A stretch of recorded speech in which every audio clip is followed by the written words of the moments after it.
بسم اللہ الرحمن الرحیم ایاک نعبد و ایاک نستعین۔ میں آج اپنے ان سارے پاکستانیوں کا شکریہ ادا کرنا چاہتا ہوں کہ جو آج سڑکوں پہ نکلے، جنہوں نے مظاہرے کیے، پروٹیسٹ کیا، ایک الیکشن کمشنر کے ایک جانبدار فیصلے، ایک سازش کا حصہ بن کے، ایک مافیا کا حصہ بن کے اس نے جو فیصلہ کیا آج، اور جس کی وجہ سے میری قوم سڑکوں پہ نکلی، میں سب کا شکریہ ادا کرنا چاہتا ہوں۔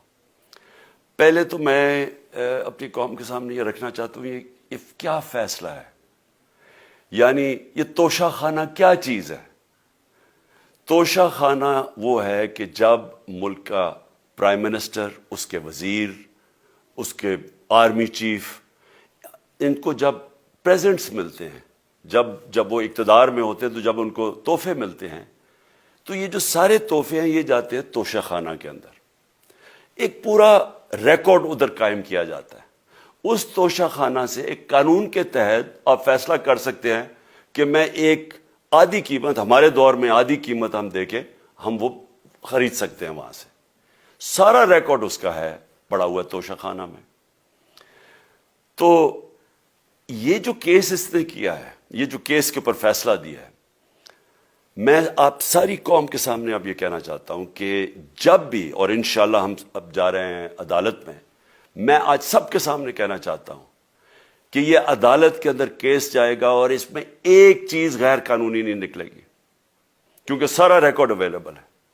اور جنہوں نے قانون توڑا ہے، توشہ خانہ کا قانون کس نے توڑا ہے؟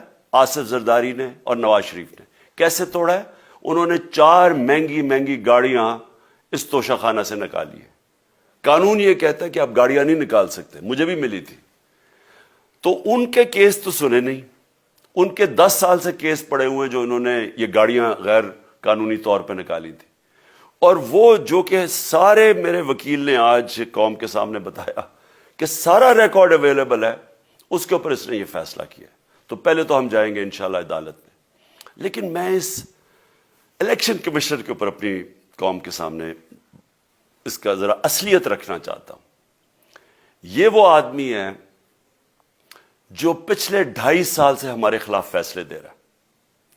8 یا 9 دفعہ اس نے ہمارے خلاف فیصلہ دیا، ہم عدالت میں گئے اور عدالت نے اس کے فیصلے اوور ٹرن کر کے ہمارے حق میں فیصلے دیے، کیونکہ اس کے جو فیصلے تھے وہ غیر جانبدار نہیں تھے۔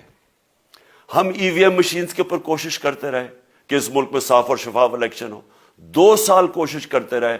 اس الیکشن کمیشن نے پیپلز پارٹی اور نون لیگ کے ساتھ مل کے وہ نہیں ہونے دیا۔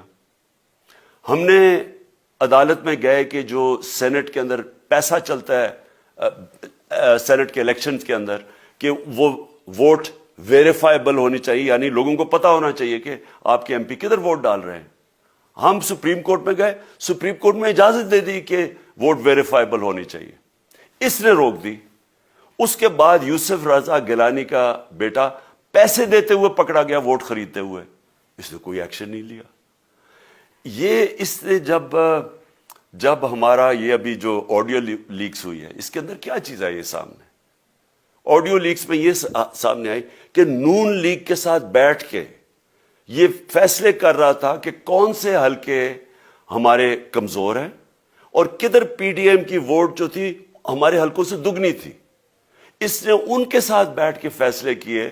یہ جو ابھی حال ہی میں الیکشن ہوئے ہیں، اسی الیکشن کمیشن نے، اس نے پہلے بھی جب پنجاب کے بائی الیکشن ہوئے تب بھی پوری الیکشن کمیشن کی مشینری نے ان کی مدد کی، اور اس کے گورنمنٹ بھی پنجاب میں انہی کی تھی، گورنمنٹ کی مشینری نے بھی پوری مدد کی۔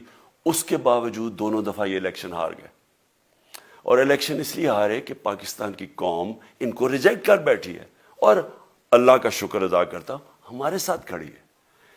جب ہماری گورنمنٹ گئی تب سے یہ مافیا کوشش کر رہا ہے کہ تحریک انصاف کو ختم کرنے کی۔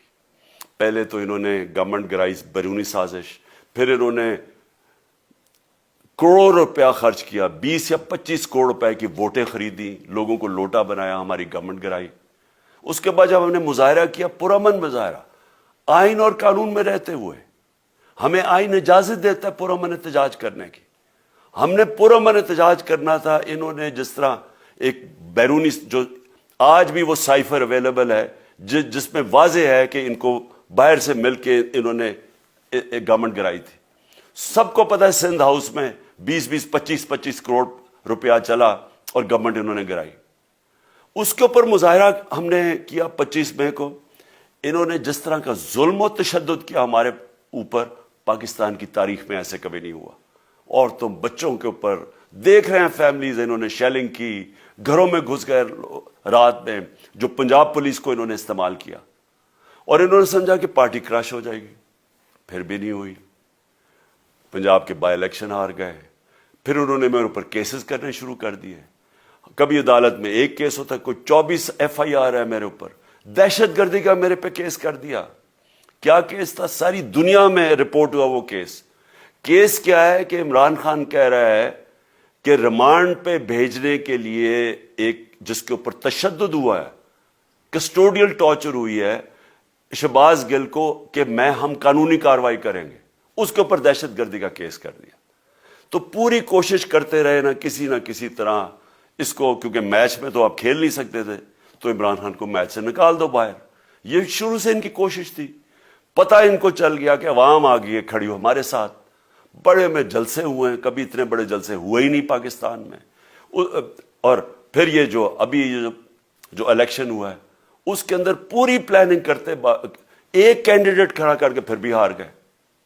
تو یہ مجھے پہلے ہی پتا تھا کہ انہوں نے اس کا رزلٹ کیا آنا ہے. میری ساری پارٹی کو پتا ہے, میں نے ان کو واٹس ایپ کیا, اپنے سارے لوگوں کو بتایا. مجھے کل رات میں نے سب کو بتا دیا کہ اس نے ڈسکوالیفائی کرنا ہے, کیونکہ یہ اس سازش کا حصہ ہے, یہ مافیا کا حصہ ہے. اور مافیا کیا کوشش کر رہی ہے, یہ ذرا ساری قوم سن لو. جو پاکستان کی سب سے بڑی پارٹی ہے, جو فیڈرل پارٹی ہے, باقی پارٹیز تو اب صوبائی پارٹیز رہ گئی ہیں, چھوٹی سکڑ کے ہو گئی ہیں فیملی پارٹیز. جو سارے ملک کے اندر ایک فیڈرل پارٹی ہے, اس کو ختم کرنے کی کوشش کر رہے ہیں. اور یہ میں پھر سے اس ملک کی تکلیف دے جو ہمارا تاریخ کا حصہ تھا, جب ایسٹ پاکستان ہمارے سے علیحدہ ہوا, کیا ہوا تھا؟ جو پارٹی کو سب سے بڑا مینڈیٹ ملا اسی پارٹی کو ختم کرنے کی کوشش کی. ملک کا جو ہوا وہ تاریخ کا حصہ ہے. یہ پھر کوشش کر رہے ہیں کہ ایک پارٹی جو ساری فیڈریشن کو اکٹھا رکھ سکتی ہے, اسی پارٹی کو ختم کرنے کی کوشش کر رہے ہیں کہ جناب عمران خان کو کسی طرح ڈسکوالیفائی کرے اور پھر الیکشن ہو. اور پھر مجھے اور نواز شریف کو ایک ہی طرح دکھایا جا رہا ہے کہ اچھا جی عمران خان بھی ڈسکوالیفائی ہو گیا تو نواز شریف بھی ہو گیا. نواز شریف اس ملک کا بڑا مجرم ہے. 30 سال سے چوری کر رہا ہے اس ملک کا پیسہ باہر. بڑے بڑے محلات ہیں اس کے اور اس کے بچوں کے باہر. ایک رسید نہیں دکھا سکتا کہ پیسہ کدھر سے آیا. میں نے کرکٹ کھیلتا تھا تو میں نے ایک فلیٹ خریدا. میں تو پبلک آفس ہولڈر بھی نہیں تھا.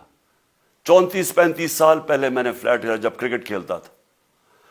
اس کے باوجود میں نے 8 مہینے عدالت کے اندر ایک ایک رسید بتائی کہ مجھے کدھر سے انکم آئی, کدھر سے آمدنی آئی, اور باہر سے حلال کے پیسے کی جو میں نے جو خرچہ جو خریدا فلیٹ, اس کو جب بیچا بینک کے تھرو پاکستان میں پیسہ لے کے آیا, اپنے ملک میں پیسہ لے کے آیا.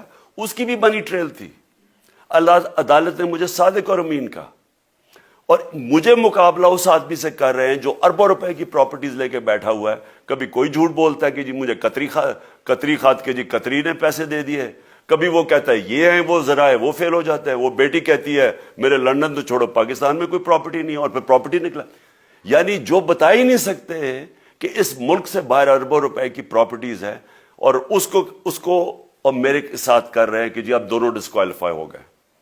اور جو سب سے شرمناک چیز کیا ہے کہ جس آدمی کی ساری پراپرٹی سب پاکستان سب ڈکلیئرڈ اپنے نام پہ, اس کو ڈسکوالیفائی کر رہے ہیں, اور یعنی میچ سے باہر رکھنے کی کوشش کر رہے ہیں.